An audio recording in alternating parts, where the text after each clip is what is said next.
All right. I had something else recorded, but it just turned into crap. And then, there's talking and then whatever. It turned out to be crap. So I'm going to go ahead and start. And we're going to go ahead and respond to a video made by a guy who's kind of just getting started out. Another marketer. Another guy who at least has his degree in marketing. Was a cop. And is now, hold on.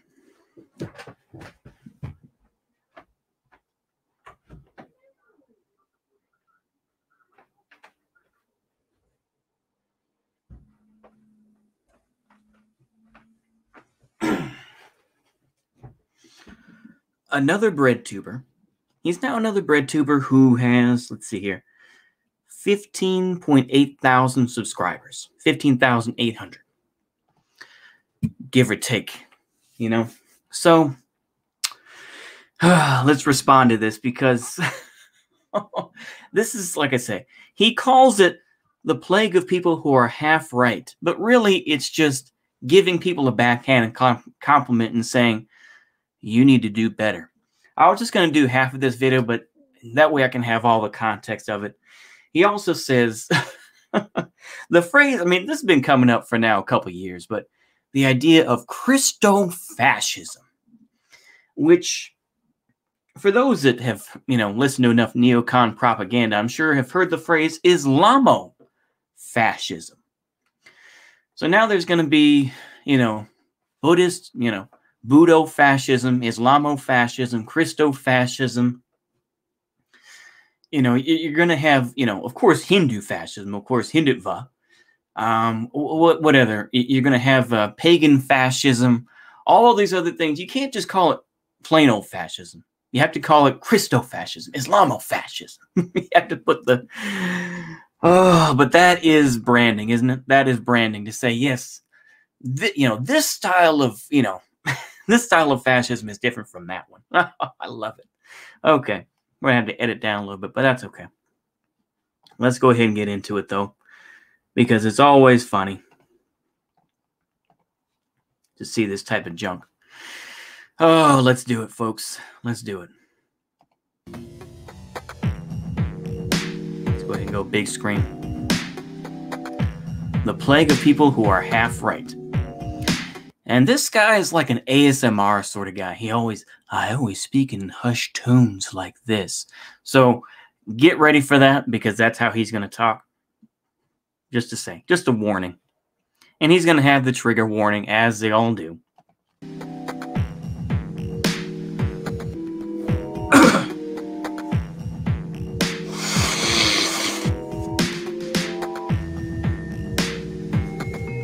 Okay, let's read this out here.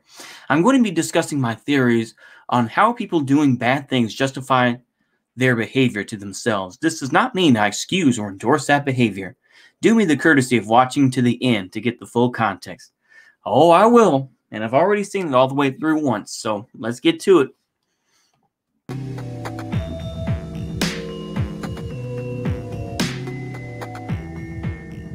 Hey there, welcome to That Dang Dad. My name is Phil. Tonight, I want to discuss... Oh yeah, this guy was a policeman as well, but apparently he got his degree in marketing. Holy shit. Don't worry, I don't think I'm going to become a bread tuber. Don't worry, I'm far too gone. I'm far too gone for that. But golly, huh? Okay. It's a challenge I'm seeing in the modern world, and to begin, regrettably, we must briefly talk about... Bean Dad. For those who missed it, you know what? Actually, I'm going to go ahead and skip past this bullshit. Let me see here. Of it was half right? Don't get shattered their confidence. Okay, so the Bean Dad thing y'all have heard of. Basically, he was on Twitter. He put up this long post thing about how his daughter didn't know how to use a can opener. And so she eventually learned how to use it, blah, blah, blah. I don't give a shit. He had bad tweets that said, was talking about Jews and everything else. And he basically hurt his chance to make money. That's basically the whole story. Okay. Broke their trust or were otherwise emotionally abusive in similar situations. While those experiences were heartbreaking and infuriating, I kept coming back to an admittedly lesser tragedy laying amongst the rubble. The motivation behind Roderick's bean crime, at least in his telling of it, was half right. Don't get me wrong, badgering a hungry 9-year-old for hours is awful parenting and a surefire way to ruin your relationship with your kids. However, he wasn't wrong to want his daughter to learn some resilience and some problem solving. Those are great traits to have that will serve anyone well for the rest of their life.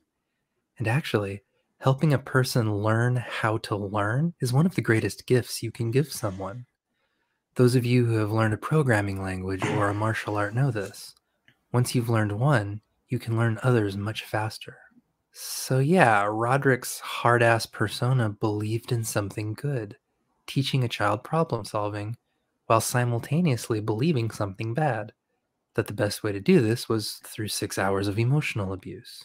The Bean Dad saga is an ultimately silly example of this, but lately I've been very troubled by much more sinister versions. It's about to get pretty dark, so buckle up. You know, like you do when it gets dark. On January 6, 2021, thousands of Republicans were whipped into a frenzy by Donald Trump and his cadre of sycophantic douche clowns into assaulting the United States Capitol. Okay, let's stop right there. Now, he talks about narratives and how, capitalists do and whatnot. This is the narrative that the mainstream media is portraying. I'm not going to sit here and, like I say, y'all know how I felt about the event, but I think it's ridiculous when you want to promote the mainstream version of events. And when you do that, you kind of lose some impact. If you, depending on how far down the road you are, which I am, I'm pretty far down. But if you do this and you start to promote this idea where it's just like, well, the mainstream media version, that was correct. When you do that, then you're going to have, your impact is that much lessened already. And the fact that you've already decided to call them, douchebags and all this stuff, or whatever he said, douche nozzle, or whichever douchey form, you're not winning a lot of friends. This is not winning hearts and minds if we want to look at this in a Vietnam War context. Go ahead. Some simply showed up to scream and shout. Others showed up with guns and homemade explosives. The riot would leave at least 5 dead and the country shaken. Some of the rioters were typical Republican diehards with heads full of nonsense served up by the hacks on Fox News and Newsmax and OAN. Many believed that Democrats, Russia, China, George Soros, and Seth the Scale hacked voting machines and altered the outcome of the 2020 election. Beyond that, this distrust is fueled by a belief that big government doesn't care about the average American and has used every dirty trick in the book to retain power. Other rioters were affiliated with the QAnon movement, a Christo-fascist cult who believed... Ah, yes, there it is. Christo-fascist. I cannot wait until somebody, and it probably will never happen, who knows, or it'll be some very, very obscure person, but the link between people who will call ISIS and say, well, ISIS is Islamo-fascist, but then we'll call QAnon. That's so hilarious, too. It's so hilarious that he'll say it's a Christo-fascist movement, especially somebody who's got Thor's hammer right here. I mean, look, I hate to be nitpicky, but the thing is, this guy was a pagan. Why do you say, oh, well, QAnon is a Christo-fascist thing? Oh, yeah, that guy's a pagan. So what are you talking about? Like I said, that may be, I'm repeating this again just to make sure.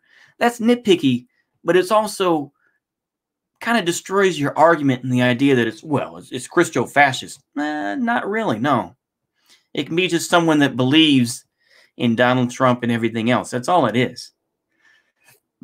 But please, continue. That global elites are part of a cannibal pedophile ring harvesting adrenochrome from children for use in satanic rituals. QAnon has a lot of overlap with the broader anti-Semitism movement. Many anti-Semites around the globe believe that a cabal of Jewish banking families secretly controls world governments.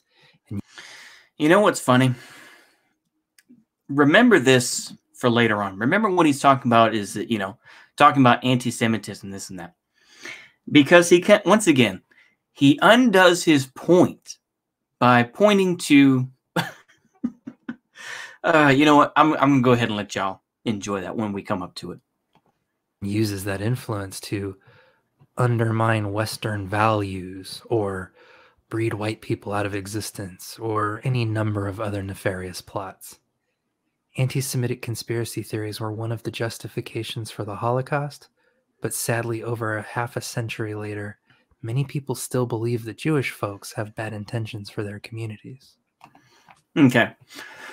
So let's dig into this a little bit more. The thing is that I will, I'm going to have a spicy take. I'm going to say the Holocaust did happen, and I'm going to believe that to be true, yes. The thing is that you can read stuff by Norman Finkelstein, which I do need to read one day. The Holocaust industry. And I'm sure Mr. Finkelstein will bring up all the aspects of Israel using the Holocaust to justify Israel's existence. This goes into an even deeper conspiracy that, Destroy the Opiate, I believe, is the book.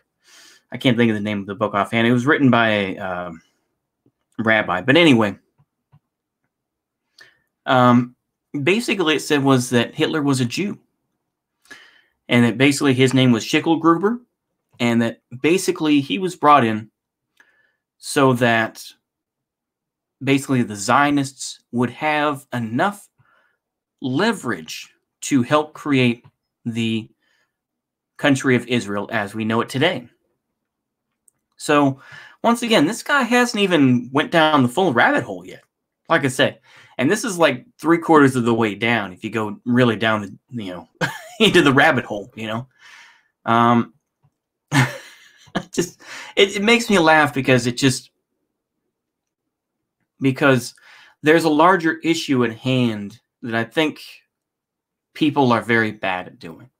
Is trying to understand we're going to separate, Israel from the Holocaust. You cannot separate Israel from the Holocaust. You cannot. One created the other. And I know that that's going to be a cringe take that some of y'all are going to be like, bruh. But the thing is, look, without the Holocaust, you would not have the justification that a lot of these Christian evangelical Zionists have towards Israel today. They would not believe what they do without the Shoah. They wouldn't.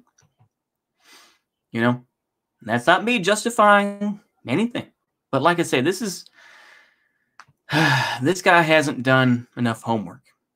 That's all it is. He just hasn't done deep enough homework to realize. And it's unfortunate.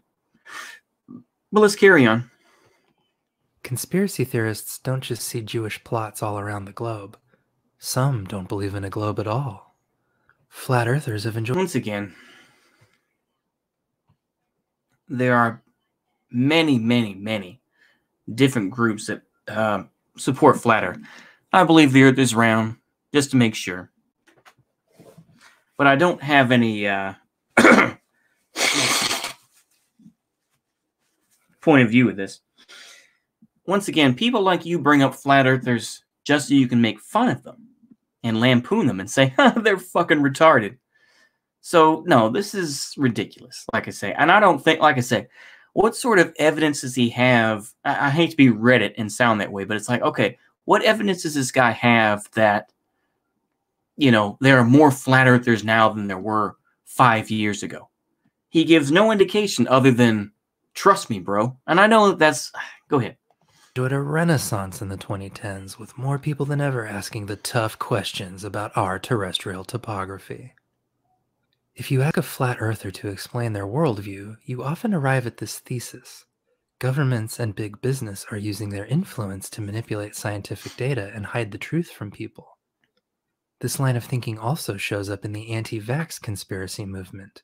The idea that Big Pharma is lying to you about the effects of their drugs in order to boost profits and make people sicker so they need more medicine. Before I move on, I just want to be very clear here. There is absolutely no evidence of election tampering. No evidence. Well, there is, but you don't want to mention it or even give it any credence, but okay. I mean, there are people that believe it, and they do have their evidence. There is evidence, if we want to be frank. It's just that you don't regard it as evidence. If we want to be really blunt about it. That's not me defending it once again. This is for me talking like a devil's advocate as a lawyer would. They have evidence. You just don't see it as evidence. So let's be very, very crystal clear. Go ahead. Evidence that Hillary Clinton is part of a satanic cult. No evidence that Jewish bankers secretly control the world. No evidence of white genocide. Okay. The thing about the Hebraic bankers is this. You're not going to talk about the Rothschilds at all. You're not going to talk about, the 1913 creation of the Federal Reserve or anything. You're not going to bring up any of those things. You're not going to bring up, when Bernanke or bring up Janet Yellen or any of these other folks that were heads of the Federal Reserve who said, do you know where this money went? And they'll say, I don't know. Because once again, the Federal Reserve is nothing but it's a big money laundering scheme. That's what it is. Like I say, this isn't some deeply held, this isn't some, I don't think that's conspiracy at all. It is the truth. That's how you can simplify it. Not even the President of the United States can walk into the Federal Reserve. And that's true. They cannot. This is something that people need to realize. That the Federal Reserve is one of these separate things that has all this power, but not much regulation. Now, does he talk about that? No, he doesn't, because to him, it's not evidence. And that's fine. But there are people that genuinely believe what is coming out of my mouth. So anyway, go ahead. No evidence the world is flat, and no evidence that vaccines cause autism. These are dangerous lies made up by grifters and paranoiacs, and they can have real, deadly consequences. Okay, so let's stop. Okay. Okay. So let's go back a minute here. Let's go ahead and look through all these. And no evidence that vaccines cause autism. Okay. These are dangerous. Okay. QAnon, the linked violence to the conspiracy theory. Okay. Oh, the line, go ahead. Lies made up. Okay. December 2018, a California man is arrested after being found with what appeared to be, I can't even see. Staten Island, 24-year-old man allegedly murders a leader in the Gambino crime family. Okay. Anthony Camel's lawyer has said that the 24-year-old man ardently believed that Francesco Calli, a boss in the Gambino crime family, was a prominent member of the deep state. Okay. Mr. Camelo became certain that he was enjoying the protection of President Trump himself and that he had the president's full support, the lawyer wrote. Okay. Now this, I'm not a lawyer, once again, and don't take any advice that I have or, a lot of what I'm saying here, but just take this as a critique. Okay. So it sounds like this guy may be lying. Because the thing is that it sounds like he knew this guy. This is Staten Island. For those that know, that's from where Wu-Tang Clan is. And once again, where the Gambino crime family is. Gambino crime family still holds sway, I imagine, but I don't live in Staten Island. I don't live in New York City. So I wouldn't know. But I imagine that they still have strength. They still have people that go around and they do what they have to do, right? So, weeks before the alleged killing, Camillo was in New York City attempting to make a citizen's arrest of the city's mayor as well as the Democratic Congresspeople. Okay, fair enough then, yeah. Maxine Waters and Adam Schiff, the Staten Island Alliance Advance, reported. June 2020, Camillo was found mentally unfit to stand trial. Okay. But it sounds like he had some connection and knew about this guy. He didn't just pick this guy out at random. You know, there's, like I say, there's a deeper story to be had. And I'm not just saying this to, you know, completely throw shade at this, but let's, like I say, this is one of the biggest problems, I think, with the online left, where it's like, well, you know, the media has its problems, but ultimately they like journalism. So they have to, you know, play this certain line. And I think this is what he's trying to explain, to be fair to this gentleman. He's trying to spread this, you know, have this line between, well, you know, the media has its bad points, but... So he's being very slick. Let's read the description of this last one. Or at least the one that he's going to show until the next one. Timothy Larson, 41, was arrested a few hours after the incident. Red Rock News reported Larson used QAnon hashtags on social media and referred to vandalizing the church as a mission. The local police chief said, according to smashes up the chapel of Holy Hill in Sedona, Arizona. Shouting about the Catholic Church supporting human trafficking. Okay. Let's continue on. By grifters and paranoiacs, and they can have real... Okay. March 2020, Neely Brown. Okay. Kentucky woman linked to both the anti-government sovereign citizen movement and QAnon conspiracy theories was arrested after taking her children from their grandmother. After taking her children from their grandmother, their legal guardian. Okay. Once again, I think that there are deeper issues at hand, but you just want to, once again, this is something that media doesn't want to talk about. This is, as much as these folks will talk about humanism, when they're talking about the actual individuals, they don't really want to dig deeper. You see what I'm saying? Blanchard had used sovereign citizen ideology to argue that she should legally have custody of her children. QAnon is popular on the sovereign citizen child custody groups, in part because its believers claim that the government and child protective agencies are abusing the children they take from their parents' custody. Now, once again, if you brought this up to a black dude, I'm going to go ahead and throw in the race card here. But a black dude who will say, you know, if this was Tommy Sotomayor or something like that, or one of those types of guys, and you'll see a young brother get his kids taken away because, you know, they say that he's violent or something like that, or he's in a bad environment. How would people spin it? Like I say, you think that they would... It's a difficult thing. Okay. Let's move on to the next one.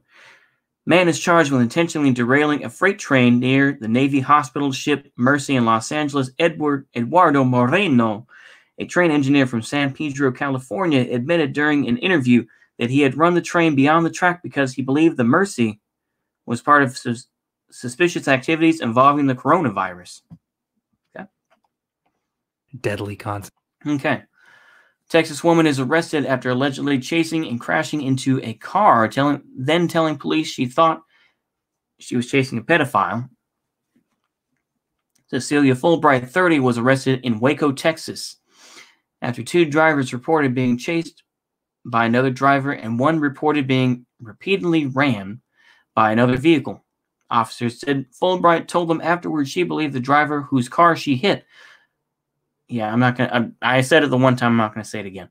Her blood alcohol level at the time was more than double the legal limit.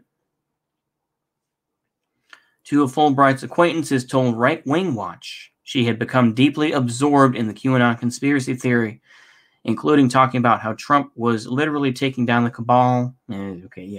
Continued to describe herself as a follower of QAnon even after her arrest. On October 2020, Utah woman arrested in Oregon for allegedly kidnapping her son. Emily Jolly allegedly fled with her 6-year-old son, whose father has sole legal custody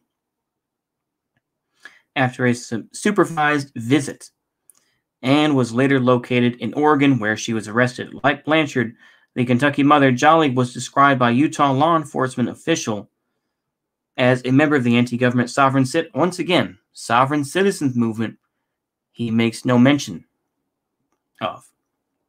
Her social media profiles were also full of references to Trump and QAnon, the Daily Beast reported, including a link to an article claiming that Child Protective Services steals children, special substance drunk by members of the global cabal. That, once again, these are nothing new. Notice that this gentleman does not say that these are nothing new. It's just that they find the outlet. Go ahead. Consequences. That said, again, I see a bit of a tragedy here because a lot of these people are, in a weird kind of way, half right. For example, anti-vaxxers are wrong that vaccines cause autism, but they are right that Big Pharma is a wretched hive of scum and villainy that profits by keeping people sick and by keeping drugs expensive. Look at the Sackler family, Elizabeth. Sackler family. Is he not going to mention what persuasion the Sacklers are? He's not going to mention that. You can talk about Toronto CEO Elizabeth Holmes' criminal fraud.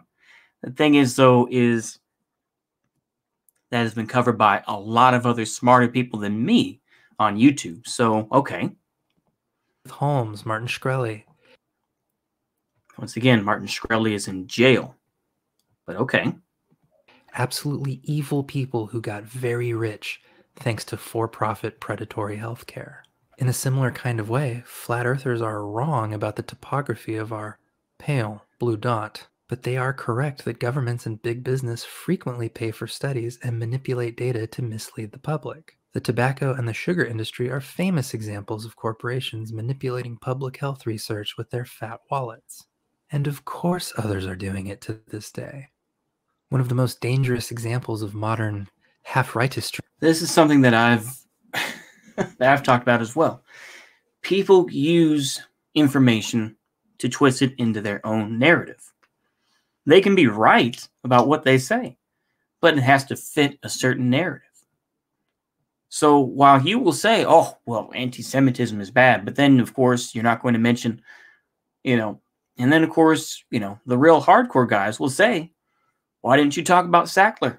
Why didn't you talk about what his background is? So once again, and you're going to say, it doesn't matter. It doesn't matter what the thing is. You're not going far enough then. And that, you can see this. I can see the struggle right now. Go ahead. For those of us on the left is definitely anti-Semitic conspiracy theories. Anti-Semites are wrong about a Jewish cabal secretly running the world, but their distrust of the banking and finance industries has merit, not because of Jews, but because of the inherent excesses and contradictions. Notice he doesn't give any examples of the financial industry. He does not give examples of the Rothschild family and the links to people like, say, Macron of France. He's not going to give any links to the Federal Reserve, as I said. Instead, he's just going to give Das Kapital, apparently, Volume 1, and decides to be funny. Once again, it's funny how you're going to use Karl Marx, but then say what old white guys had to say. Which is it?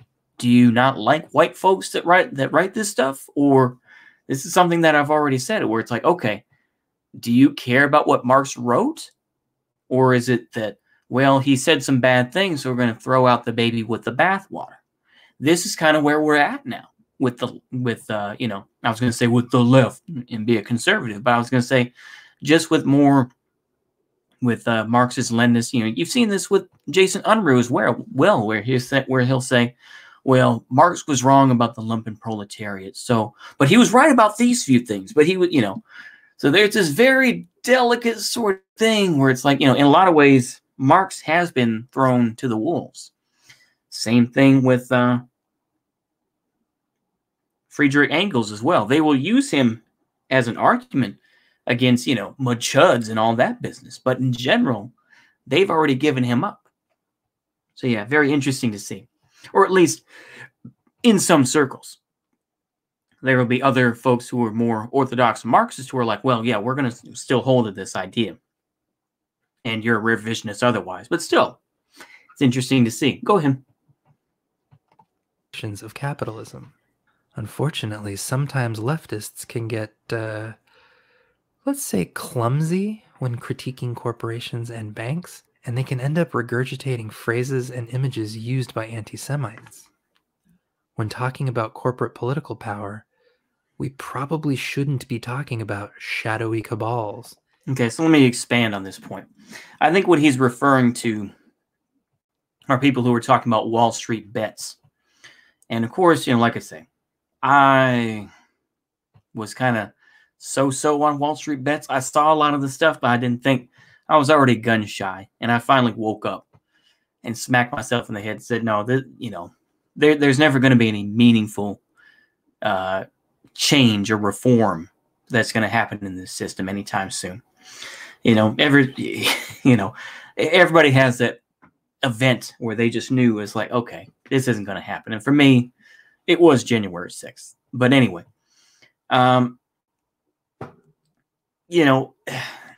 this is kind of what derailed a lot of that stuff. There were a lot of folks on Twitter who were like, oh, we got to be careful this Wall Street bet stuff. It's anti-Semitic. They're promoting anti-Semitic stuff.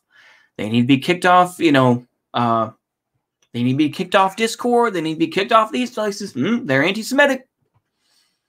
We can still laugh and say, yeah, screw capitalism, but no, they're anti-Semitic. They're just dude bros. The thing is, what? I'm not even going to explain that point right now, but let's go ahead and continue. And I would even say that calling landlords parasites is getting a little close to language that was used to justify genocide not too long ago. The thing is that, okay,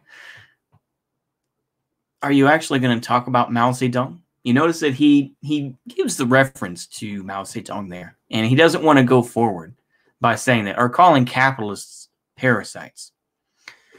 Once again, what he's talking about is optics, once again.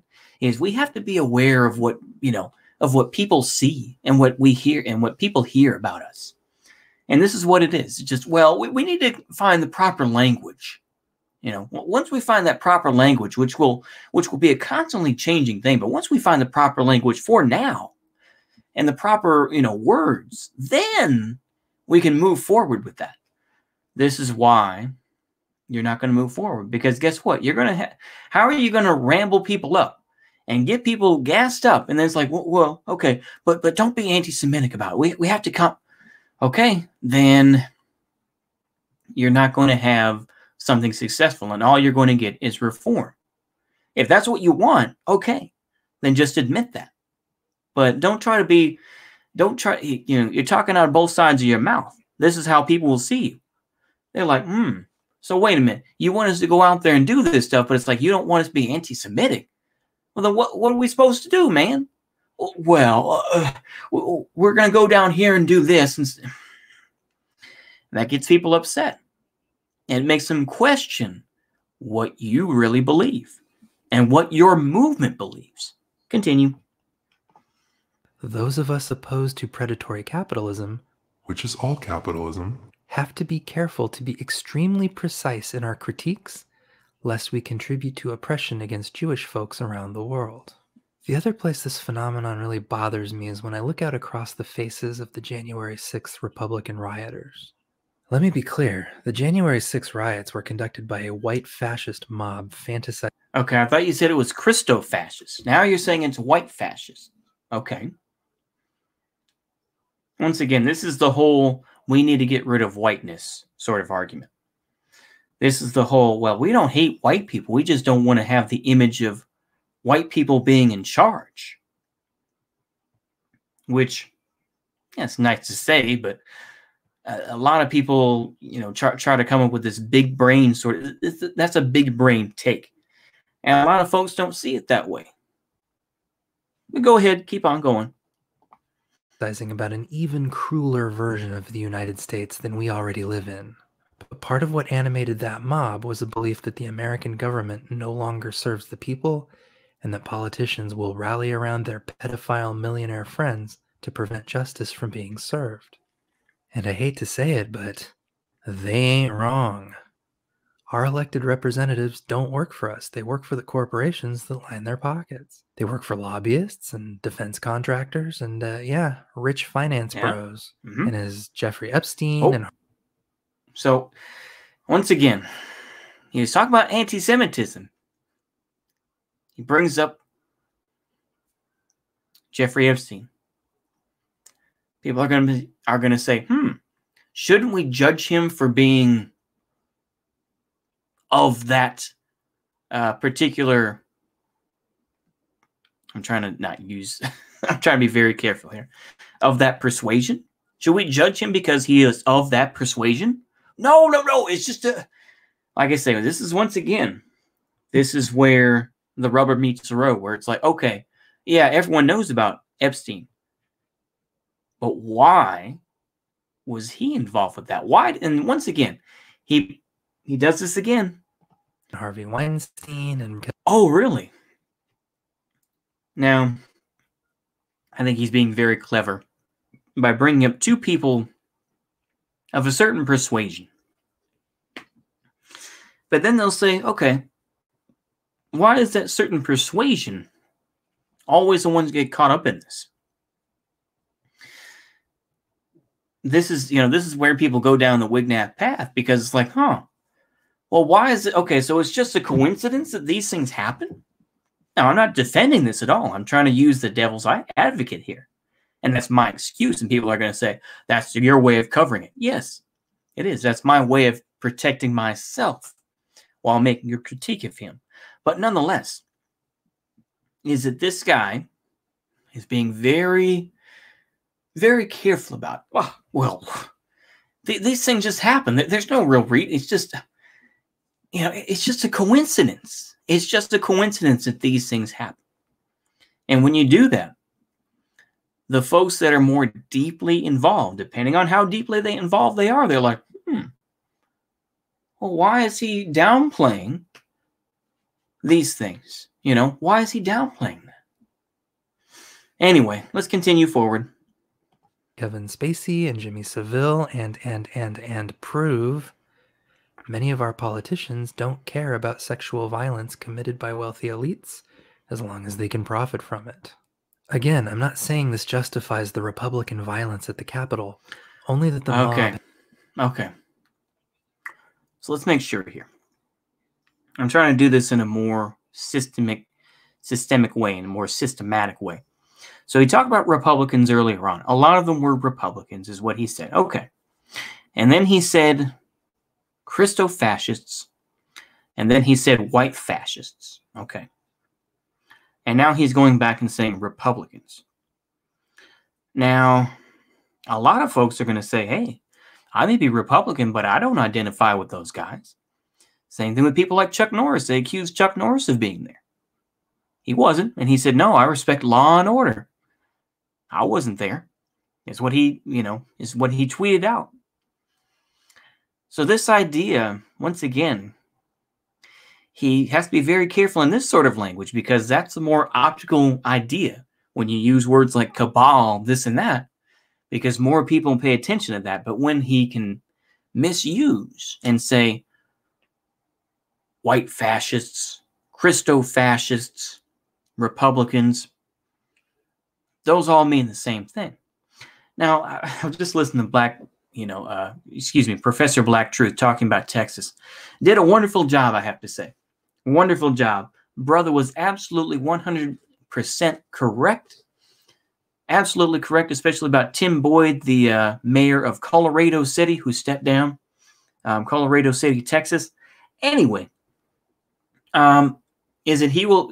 I have more respect for him because he's just going to say white supremacy.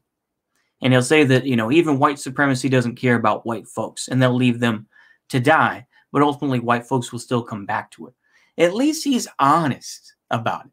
Whereas this guy is being very weaselly and he can't even use the same word. He could have just said white supremacists throughout. Instead, he uses Christo-fascism, Republicans, white fascism. He can't, it's like, stick to one word. Stick to one word and say, yes, that is the word we're going to describe it as. Instead of using all these code words, why not just use the one word? That's a little bit of food for thought there. Let's continue forward. Had seized on a single piece of a very real and much bigger puzzle.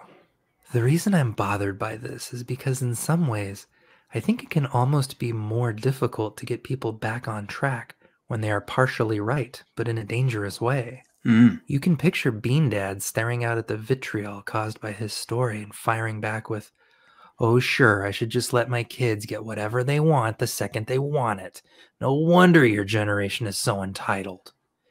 Because to the Bean parents of the world, their unhealthy behavior logically follows from a belief that seems pretty well founded. They want good things for their kids, and this seems to be the way to do it.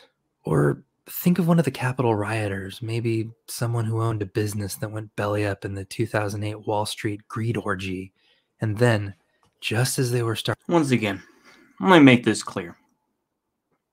They are correct when they say that, yeah, a lot of these folks came in on private jets to the January 6th riot and whatnot, and then ultimately, if we want to look at it from the definition of fascism, and ultimately fascism serves the petite bourgeois. And it's true. They don't have the political power that, the NBCs or the Under Armour or Under Armour did get slammed because of his support for Trump. I was going to say, CNN or these, maybe even like, I can't think of it. I'm getting a brain fart. But basically, let's say, like Texaco or Citgo or something like that. These companies that have a fair amount of clout and who can throw their weight around, and people will say, "Yes, sir, no problem, we will do that," or "Yes, ma'am, we'll do that." So there is a separation, and I do admit that, and that is correct. But I think he's trying to be soft. This is his attempt at trying to appeal to them, which I think is kind of too little too late. You're now talking about it about halfway through your video to say, well, yeah, some of those people may have lost their businesses in 2008. It's just like, people are going to be like, fuck you, basically. But go ahead, continue. Starting to recover, they got hosed again by the 2020 pandemic. Maybe they were a coal miner who got abused by well-connected mining companies before being let go unceremoniously, while their abusive CEO went on to become, I don't know, governor of West Virginia? These are people who feel ignored and mocked by both politicians and the media. I have nothing to say about that. I might as well just say, yeah, he's correct on that. Yeah. No wonder they get sucked into cesspits like Parler and PragerU. These places put a flattering narrative behind their... It's interesting. He brings up Parler. Okay. Cesspits like Parler and PragerU. Okay. PragerU. Now, this kind of goes into the deeper argument of, okay, so PragerU is run by Dennis Prager, a Hebraic gentleman. How is that promoting white supremacy again? Or, we have to be very careful. Talk about optics once again. Oh, that crap like PragerU. Like I say, I know it's so easy. Every starter BreadTube video, or every guy that makes videos on, that call themselves BreadTubers or whatever, or just left-wing YouTube guys, they'll say this stuff like, well, we got to do a PragerU video. Or, let's do Steven Crowder or, Ben Shapiro. It's just like, oh, boy, it gets boring. It's like, Y'all are all covering the same freaking videos. It's just, anyway. But anyway, that's long past, and I think people are a little more sophisticated than that. But, the thing is that you have to be very careful about your language, buddy. Because the thing is, if you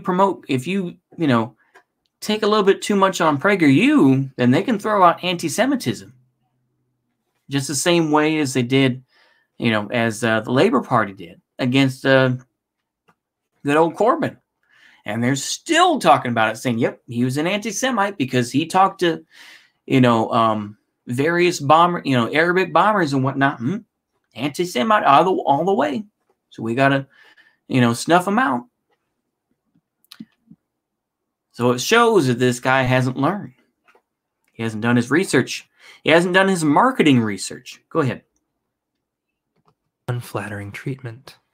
When someone has their ear and says, those rich coastal elites hate. Okay, this is dumb. Okay, there we go. We're just going to skip past the Star Wars nonsense. I mean, you could have at least used the Porky meme and done that, but instead you decided, I'm going to be clever. I'm going to use Star Wars. No, it just makes you look more Reddit, to be honest with you. But go ahead. Feels like a logical extension of valid hurt. So this creates a real challenge for those of us who would like to see people stop believing in these dangerous ideas. For one thing, it means the opposition to these people is now split between those of us who affirm a structural issue but have a different interpretation of it, versus those who think the structure is just fine. The latter tend to be those benefiting from the structure and thus are the louder, wealthier, and more well-connected voices. So someone all frothed up about Hillary Clinton being a corrupt politician who drinks... Okay. The thing is that, okay, this is about the superstructure versus the base argument, I believe. This is the Marxist argument, which, I think that that guy Endeavor did. And I know that Comrade, I can't think of his name now. Excuse me. I'll just say Anand Kasin for lack of I think it's Comrade Badass still. But anyway, where he did cover that video with the Engleses, which was pretty good. I'm glad that he did cover that. But yeah, I think that he was mixing up the base and superstructure argument. And I'm not going to claim to do that here. But the thing is, though, is that you chose the shit libs that are getting a lot of that already have a lot of money, like Alyssa Milano and Krasenstein. You could have used TPUSA and tried to stay on that, or you could have talked about whoever else. But instead, I understand why you did it, but it just kind of leaves things flat. Let's continue. Children's blood is much more likely to hear neoliberals shouting back that, no, actually, Hillary is a yes queen girl boss, instead of hearing us saying, yeah, the Clintons are a corrupt family. That's why we need to abolish these unjust hierarchies and expropriate their... Unjust hierarchies.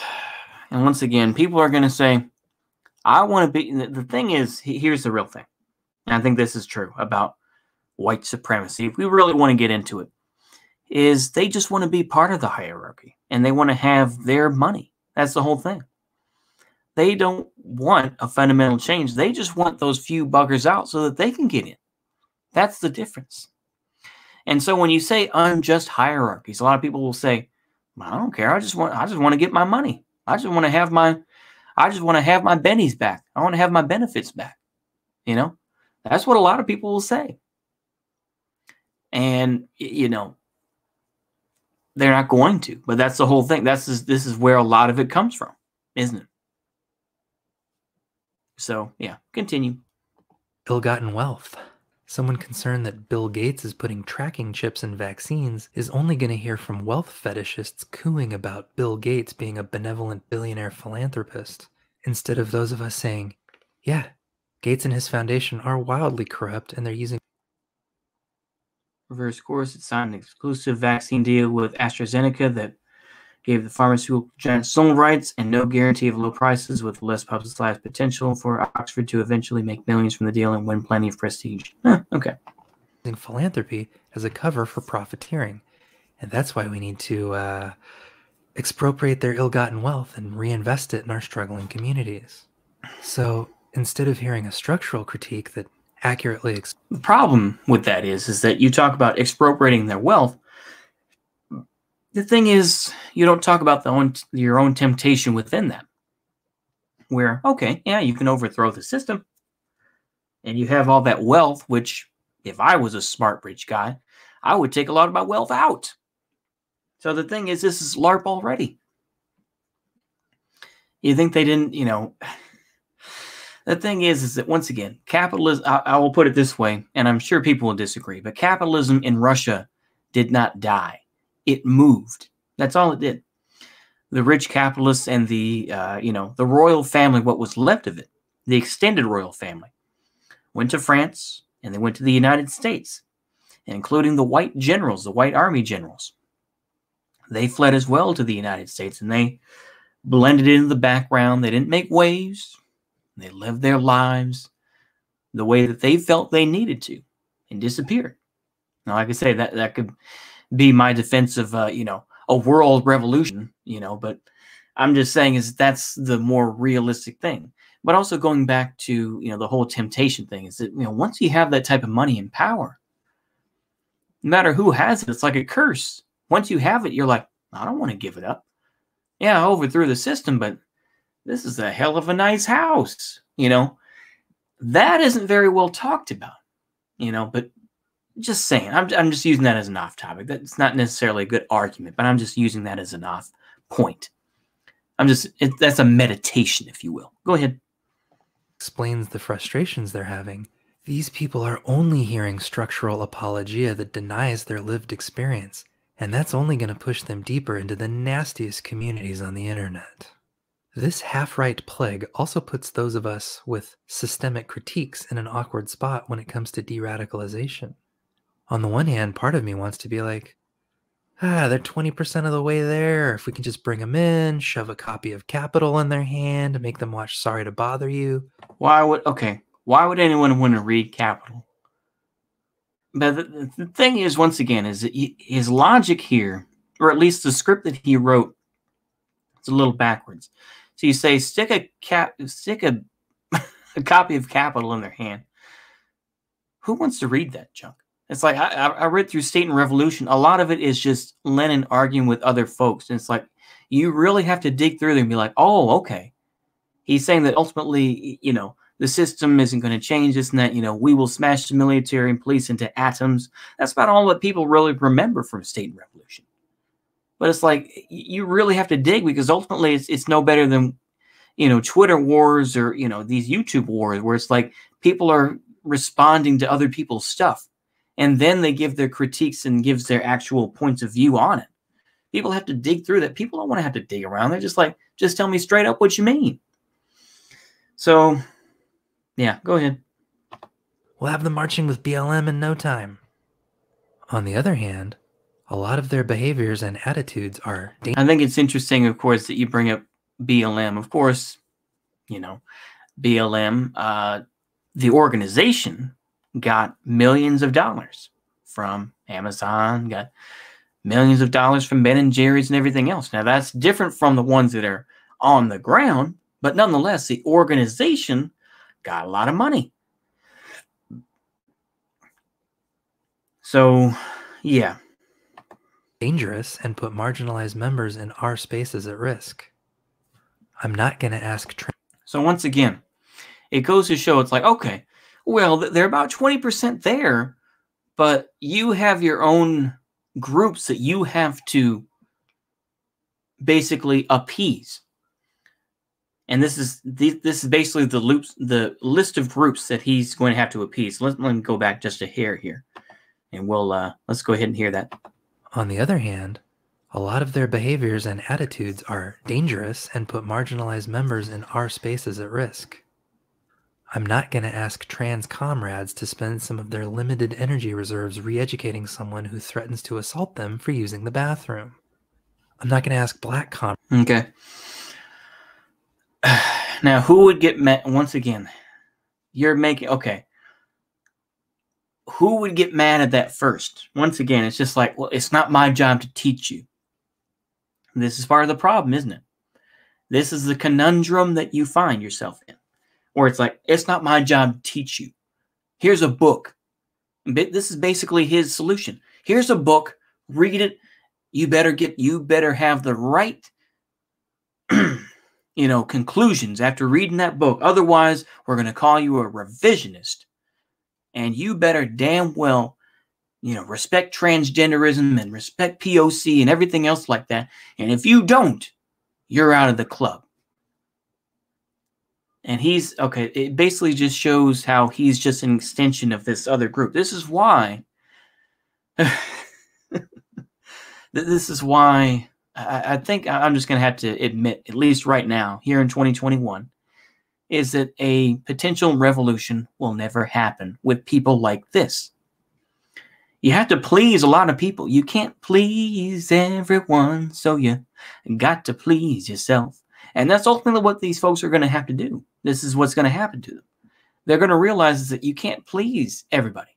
You can't please, once again, when you get into the whole transgender versus POC and everything else, you think that this is one of the big things that you'll see. I'm going to bring up Professor Black Truth again, but it's like you'll see these pro-blacks, they're just like, I don't care about this transgender bullshit. This is some white supremacy shit. And of course, well, it's not my job to teach you. Then they'll say, okay, well, fuck you then. I'm going to join the Nation of Islam then, or I'm going to join Not Fuck Around Coalition that support my black brothers and sisters. And we're going to fight for our own. And you honkies can do whatever the hell you want. Fuck you.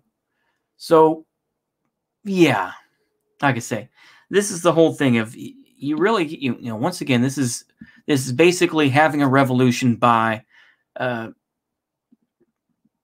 this is like designed by consensus. This is a revolution by consensus, where it's like, well, if it's right by the the transgenders and the POCs, then okay, then you're never going to have an actual revolution. Where it's like, okay, we're going to have these people's needs and these people's needs and these. You're never going to be able to meet everybody's needs. You just aren't. Life has proven that. This is why you'll get the folks that'll say, well, it's authoritarian what Mao did, or it's authoritarian what Stalin did. They did what they had to do for their country's individual material needs. That's why he said socialism in one country, because Stalin was like, I'm not going to waste my time with Germany. Now that the German Democratic Republic is set up, that's good enough for me. They can do what they want, be as Germanic as they can be. And, as long as they talk about socialism and whatnot, I don't really care. He was probably tired. He's just like, I don't feel like fucking with this bullshit. It's the same thing with Mao. He's like, look, I'm going to unify this country and we're going to do the best we can. But it's like, man, I don't have time to make every motherfucker happy. I don't. I'm going to get the majority happy and we're going to continue on. That's their, this is a more pragmatic way.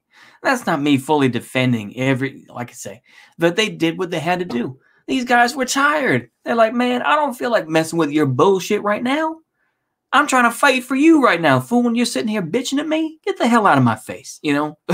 That's their attitude. And it's like, go ahead. Comrades to take someone out to lunch who believes that black people have lower IQs than white people. And I'm not going to ask disabled comrades to invest in people who think eugenics is a valid strategy for society. So, what do? I don't know, man. I just noticed this shit. I don't know what to do about it. Once again, it goes to show that you don't actually want to have a real revolution. You want a dinner party. You want that group of folks who all believe these certain things. But you don't really want to, you want to try to make everybody happy. Once again, you're not going to be able to make everyone happy. It's just like my way or the highway.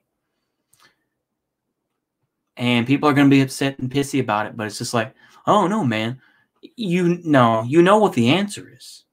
It's to say, this is what our committee came up with of these folks who all have the general idea.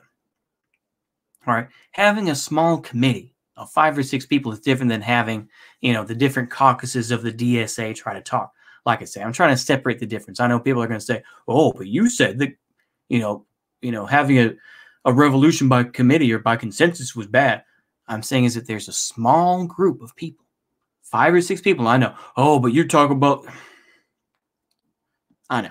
But nonetheless, just take it for what it is. There's a smaller group of folks who say, okay, hash it out. If you got to slug it out, get it done. And then people will say, all right, this is what we're fucking doing. Okay? This is our plan. We're not going to go back and listen to everybody's fucking opinion. This is what we're going to do. And fuck if you don't want to follow us. You know what I'm saying?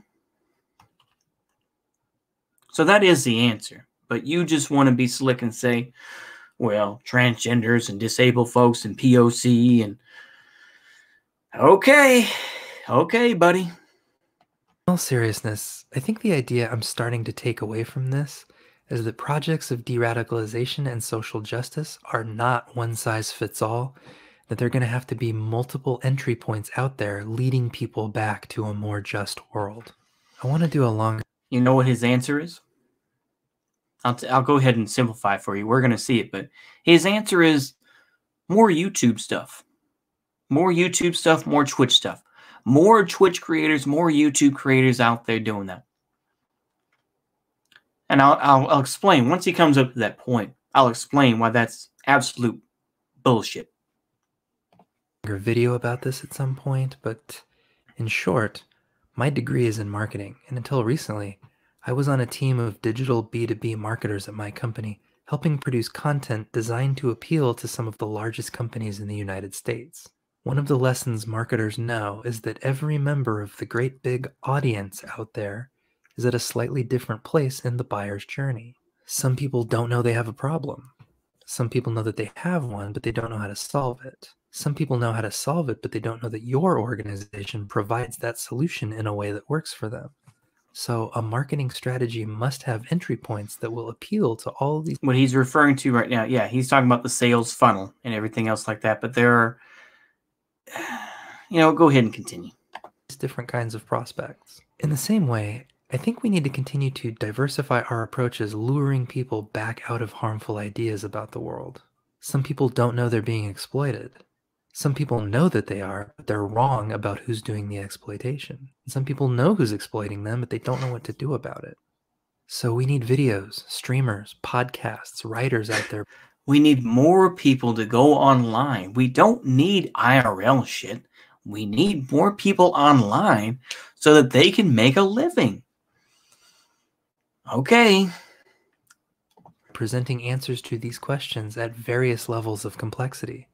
Those of you who love to talk about the MCM prime cycle for 2 hours straight, awesome, keep it up. But we also need diverse voices. Once again, he's going to have to realize is that these create echo chambers just like anything else on the internet, okay? And I think he's going to find that out real quick. And that these folks do not want to engage with chuds. They don't want to. They don't want to change minds or win hearts and minds. They don't want to do that.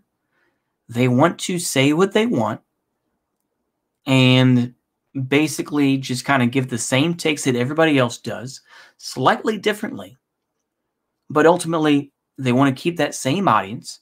They want to throw out, once again, if you want to talk about this from a marketing standpoint, is you've already got a pretty substantial market. It's about how many people you want to listen. Vosh can bring in 10,000, 12,000 people in a live stream, depending on what time he streams. That market is going to overlap with the majority report, folks. So the thing is that the audience is already there. And more specifically, the targeted market is already there. It's saturated. If we want to look at this from a marketing standpoint, it's already saturated.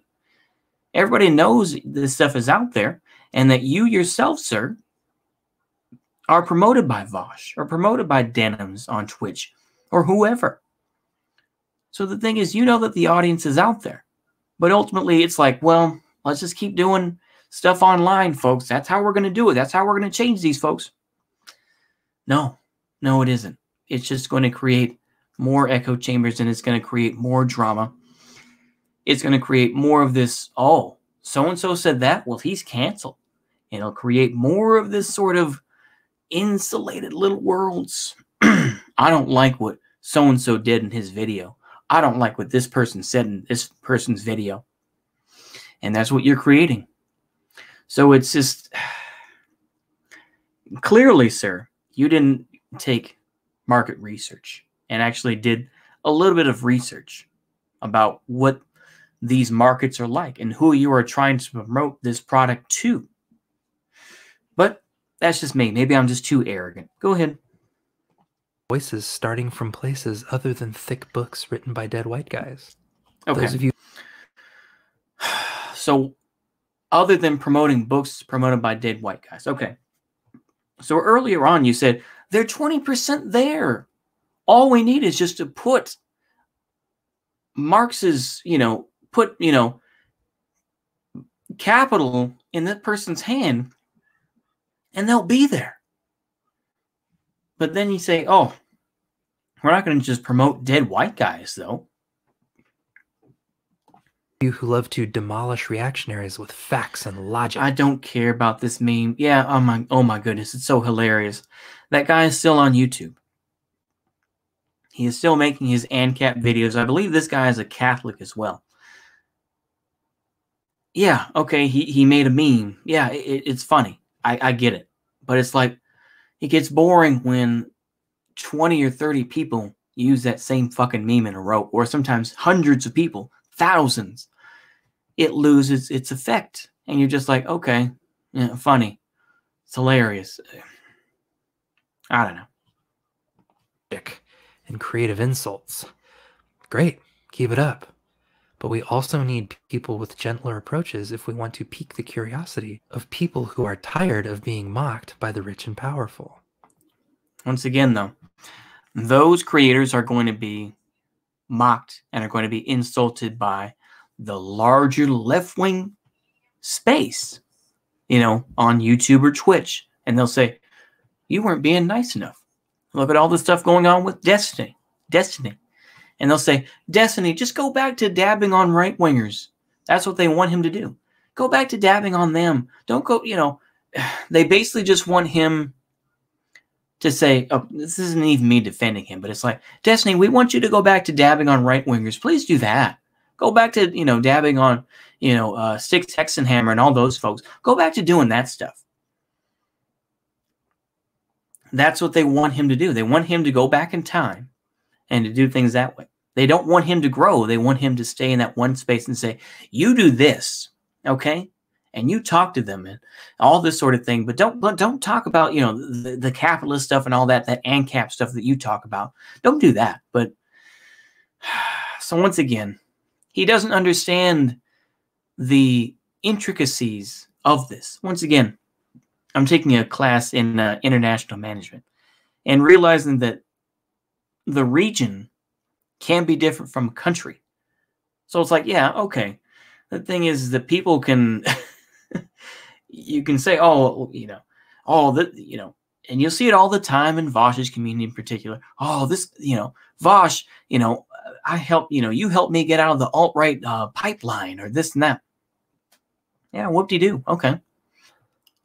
But the thing is, though, it's like, oh, you helped me get out of the anti-SJW pipeline. Oh, yeah. Okay. How many more people get turned off by the drama that you guys have, or the whole fuck you guys, fuck you, fuck you chat for what you're saying and all this sort of stuff. So yeah, this is a guy who is clearly not done as much research as you would think. I am not saying we need to ally with the Proud Boys or tell racist jokes to win over the white working class. Okay. So once again, that's he's dabbing on Jimmy Dore and everything else like that. I get it. Okay. The thing is that what are you going to do? You're just going to, in other words, you're going to kick the can down the road. And it's just like, well, yeah, just keep doing the same old Twitch streams. Keep doing, the same old videos. Keep on doing that stuff. Keep on doing that. And, enjoy doxing people and everything else like that. I know he didn't imply that. I know. I just decided to throw that out there as a lash out. But it's like, ultimately, he's saying, keep on doing what you're doing. And maybe that's disingenuous, but nonetheless, that's what he's promoting. All I'm saying is that one person's Lindsay Ellis might be someone else's Yes. American Johnson. One person's Bioshock might be another person's Night in the Woods? I don't know. That got away from me there. What I'm really getting at is that those of you watching this, those of you that aren't awaiting trial for the Capitol riots anyway, probably believe that a kinder, more just world is possible. If you've made it this far... If you're young enough. If you're older like me, you know that system is either going to be it's going to be nasty to you either way. And it's a matter of, I'm going to take care of myself. Now, that's more of a selfish sort of my opinion. You shouldn't feel that way. You probably believe in creating a world that preserves dignity, safeguards the health and well-being of others. Empty words. Empty words. I'm sorry.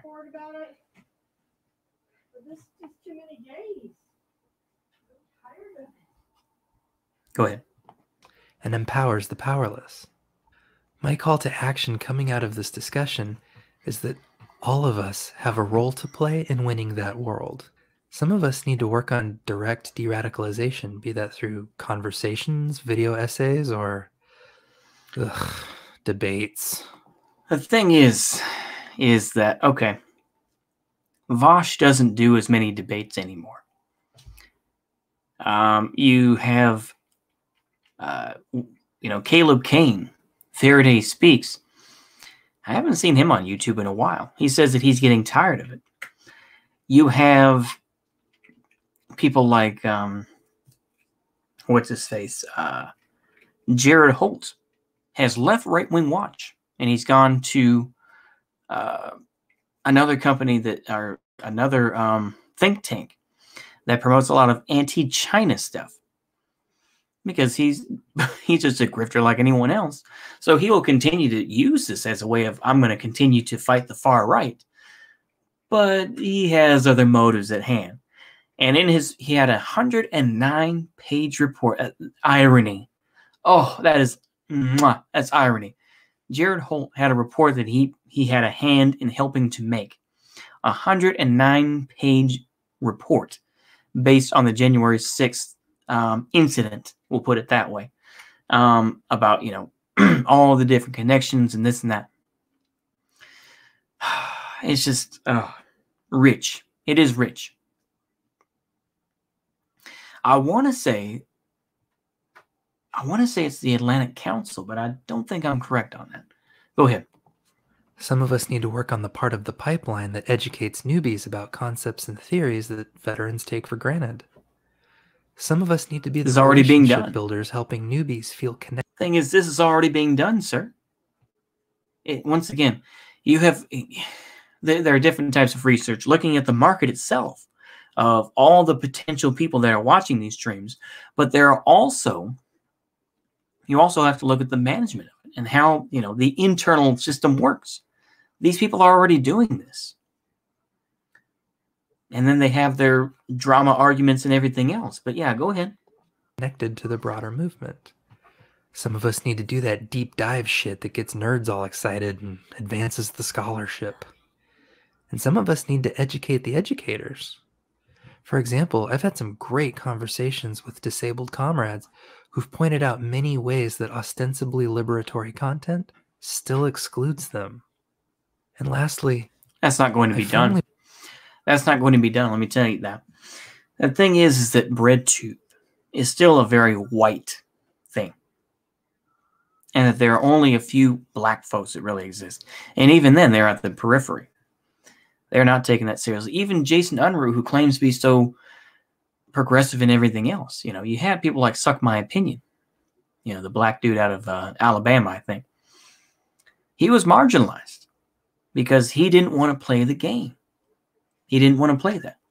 And he went on Vosh and everything else, and they scoured him, they rubbed him out and everything, I'm looking for the right word. Sorry, but they smeared him, and now he's off doing his own thing. So yeah, this guy is a little wet behind the ears. This guy's a little green. I believe that some of us need to bring the fun. Nobody wants to join a movement of mopey sad sacks who only complain. As anarchist activist Emma No Queens, No Girl Bosses Goldman said, I did not believe that a cause which stood for a beautiful ideal for Wow, you're so original to use Emma Goldman. I've never seen that before. And I've never heard this quote used before about her not being told that she shouldn't be able to dance. Go ahead. Anarchism, for release and freedom from convention and prejudice, should demand the denial of life and joy. I insisted that our cause could not expect me to become a nun, and that the movement would not be turned into a cloister. If it meant that, I did not want it. I want freedom, the right to self-expression, and everybody's right to beautiful, radiant things. I don't know what it takes to win back someone seduced by QAnon or Trump or flat eartherism. I don't know what they need to hear to unlock the shackles around their minds. What I know is that there was a time in my life that I believed some really toxic things about the world, and I made some really toxic choices. But gradually, I began to hear the... Including you being a policeman. Yeah, that's something that he made a video about. But yeah, go ahead. Voices of people who believed in a better world. Some of them were people in my real life. Some of them were books and movies. Many of them were YouTubers. It took many years, but I'm proof you can teach an old chud new tricks. And you still, once again, you had to accept a lot of things, though. This is something that a lot of people don't understand, is that a lot of people you have to come to them. And you have to use their language and accept. It's like, oh, well, I was a chud. Oh, I was a chud. And you have to crawl through broken glass, naked, in the missionary position, just kind of dragging yourself along before they accept you. And even then, they're still going to suspect you. I don't know. Like I said, once again, the fact that you say chud and that you couldn't just say a right-winger or whatever, or reactionary, shows that you have internalized their words and their rhetoric so that you can be accepted. Go ahead. So get out there and start that Twitch channel. Make that fan art. Write that manuscript, that song, that game dialogue, or email that friend who won't get rid of Facebook.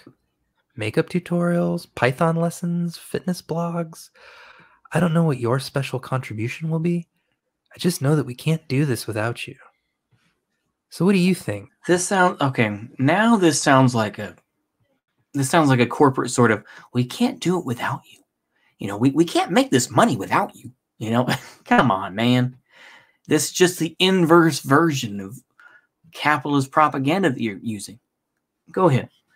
And no, not everybody is going to be useful, okay? I know I'm not going to be useful.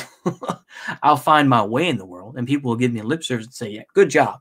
And they'll give me the pat on the back, but I'll know in the back of my mind, it's like, I don't care. As long as I get fed and I can have my needs met, then I don't care. That's how people are. Don't lie to them by saying, well, we need your info. No, don't lie to people. You don't have to be a complete jagoff, but don't lie to people like that. What's your calling here? What entry points do you think are missing that we'll need to bring people over to a healthier worldview? What entry points rescued you from a lifetime of chuddery? Let us know in the comments. Chuddery. Oh, boy. I love it. Once again, internalized. He's just like, yep, I was a chud. Make sure you like, subscribe, ring the bell, dingle the dangle. Actually, the thing I hope you do most is just share this video with people that you think might find it interesting. Anyway, thanks for joining me. I hope I didn't say anything too out of line tonight. It can be hard to talk about de-radicalization in ways that don't sound like, we just need to be understanding to the Nazis. So I hope you heard this in the spirit in which I wrote it, but please let me know if I beefed it in the comments. On that note, I must... The thing is that people still think that fascism is going to come about. I just don't see that. I just don't. I see it returning to more like a Great Depression sort of. There's going to be multiple gangs doing multiple different things, you know? And some of it will be to serve white supremacy. Some of it will just be, they'll say, I just want to serve myself. You know, I want to get out of the crappy town that I was living in, so I decided to go run guns or sell drugs or kill people or whatever, you know? But I could be wrong. I could be wrong, and I probably will be. But yeah, this is just very, very wet behind the ears, very naive, to say the least. Take my leave. Thanks again for spending time with me tonight. And I hope to see you on the next one. Good night. He's going to feel differently once he gets, doxxed, and once more of the comments come in about chuds, and he's going to delete them. He's going to be like everybody else does on Twitter or on YouTube or wherever. And when they see a comment they really don't like, they're like, I'm going to delete that because I don't feel like going there. You know, it's the same thing with Twitter. I'm just going to block that person. I don't want to talk to them. I'm just going to block them. And that's what you do because you realize just like, I'm beyond that point. I already have my points of view pointed out. So whatever.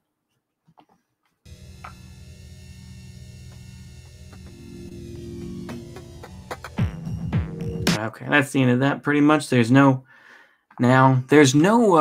list of patrons yet. That'll probably come up later on. So, yeah, that was that video. Holy moly, I went on for an hour and 21 minutes talking about that. Okay. So, yeah, that's that video. I'm going to go ahead and upload this to Uncle Thomas and Uncle Thomas 2. I hope you'll enjoy the rest of this video, or at least enjoy my critique of it. Something that's barely, what is it, how long? Something that's 20 minutes. I spent an hour and 21 minutes talking about it. So I hope you'll enjoy that long-ass rant. Hope you'll enjoy. See you later, and goodbye.